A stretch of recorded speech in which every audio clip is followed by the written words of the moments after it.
तिकडे नागपूरच्या उमरेड तालुक्यामध्ये घरावर 50 किलो धातूचा तुकडा कोसळला। आकाशातून घराच्या छतावर धातूचा तुकडा कोसळल्याचा स्थानिकांचा दावा आहे। हा धातूचा तुकडा नेमका कशाचा याचा तपास आता सुरू करण्यात आला। तर नागपूर जिल्ह्यातल्या उमरेड तालुक्यामध्ये पहाटे 4 वाजता धातूचा तुकडा घरावर कोसळला।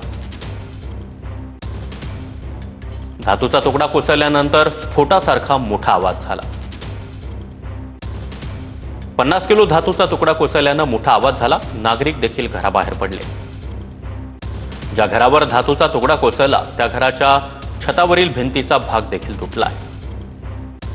पोलिसांनी घटनास्थळी जात पाहणी केली। धातूचा तुकडा नेमका कशाचा याचा तपासही आता सुरू करण्यात आला। 50 किलो वजनाच्या या धातूच्या तुकड्याची जाडी 10 ते 12 मिलीमीटर तर लांबी 4 फूट इतकी आहे।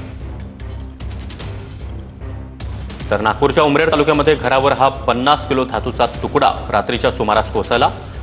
त्यानंतर एक स्फोटासारखा मोठा आवाज देखील झाला। त्यामुळे परिसरातील नागरिक हे घाबरून घराबाहेर पडले। दरम्यान ज्या घराच्या छतावर हा तुकडा पडलेला आहे त्या घराच्या छतावरची पॅराफिट वॉल देखील त्या वॉलचं मोठं नुकसान झालेलं आहे। तर हा तुकडा देखील आपण दृश्यांमधून पाहतोय। जवळपास 4 फूट उंच असा हा तुकडा आहे। दरम्यान हा धातूचा तुकडा नेमका कशाचा याचा तपासही सुरू करण्यात आला।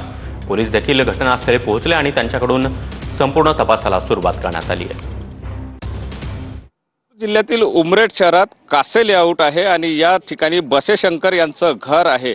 या घरावर शनिवारी पहाटे 4 वाजताच्या सुमारास एक धातूचा तुकडा आकाशातून कोसळला।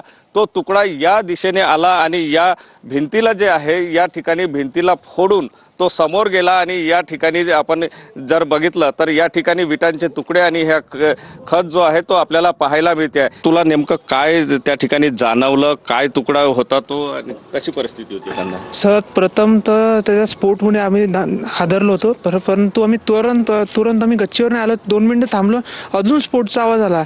आम्ही मग 10 मिनिटानंतर बाहेर निघालो। मग आम्ही पडताळणी केली, गच्चीवर आलो। मग आम्ही बघितलं की काही मेटल सारखी वस्तू आहे, त्याला आम्ही स्पर्श केला की तो गरम वाटला।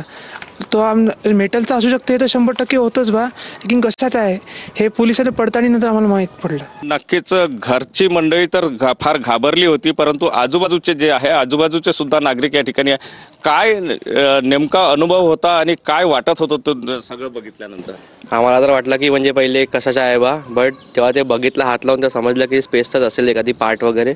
मग आम्ही आलो, चेक केलं, तेव्हा तो पत्राला पण विचारलं आम्ही। खूप भारी होता तो, म्हणजे 80 किलोचा वगैरे असायला पाहिजे, तो हालत पण नव्हता। आणि मग पोलीस आले आणि ते घेऊन गेले। नंतर सायंकाळी फॉरेन्सिक टीम पण आली होती, त्यांनी नेले पुरावे, आता बघतील ते काय आहे त्यांचं। कॅमेरावर साईस सुनील ढगे, TV9 मराठी, उमरेड।